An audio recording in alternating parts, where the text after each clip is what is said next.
Parenting a strong-willed child. I don't know what brought you here tonight. Maybe you came because you used to be a strong-willed child, and you're just curious to learn about strong-willed children.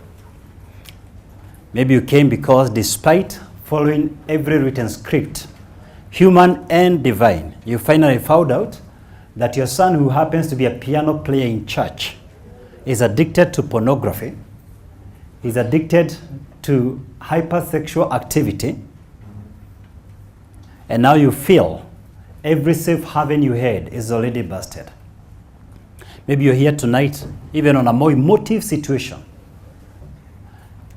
You realize you are an overprotective dad to your teenage daughter because of your own inner insecurities. In your college days or university days, you slept with girls that you cannot even count. And now, the mega thought that there is a man who is getting closer to your daughter sends shivers down your spine. You are terrified at the mere mention that she's going to Naivasha for a night out with her peers, because horrific memories of your wicked night vigils, terrifying memories of your ungodly exploits are rekindled, and you can't stand her going out. As years pass by, you have realized that premarital sex is not only erroneous to the perpetrator, but worse still, it's a serious liability for generations after you.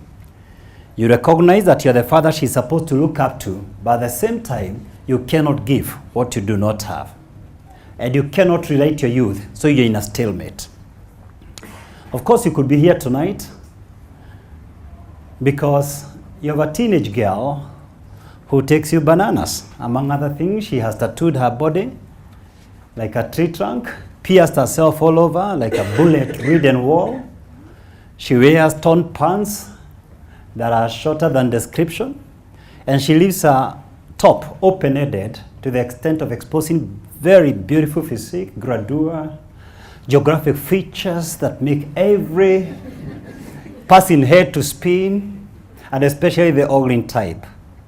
But of course, you could be a single mom who came tonight because you're raising a son and only child. And in the past, you've consoled yourself that women need a man as much as a fish needs a bicycle.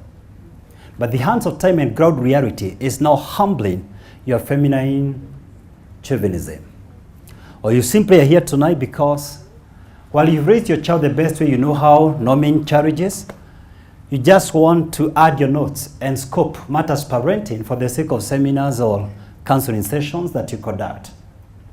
Whatever your motivation tonight, parenting is not for the faint-hearted. Being in the strong-willed children club makes an already very challenging responsibility a very daunting calling. Strong-willed children have such an iron will, and their proclivity to challenge the status quo can be freaking exhausting. Strong-willed children desire to challenge the establishments. They desire to keep testing the boundaries and the limits because they want to gather information about their world and to learn more about themselves. And there's no grace period to shield you from the barrage of questions and arguments from sunrise to sunset.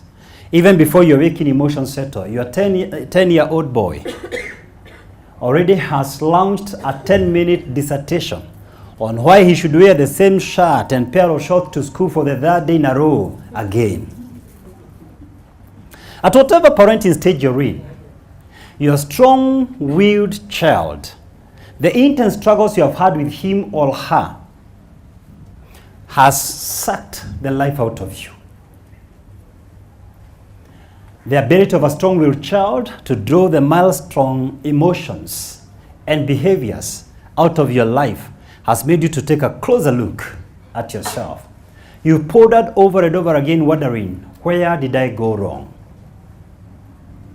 Where did I drop the ball?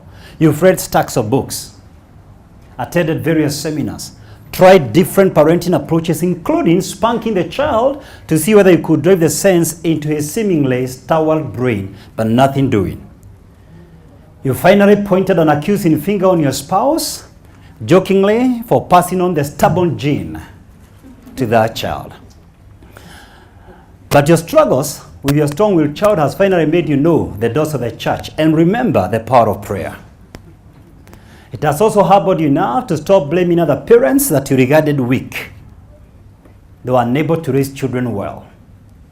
It has also made you recognize matters your child. You are the only expert and authority in raising your own child. You know for sure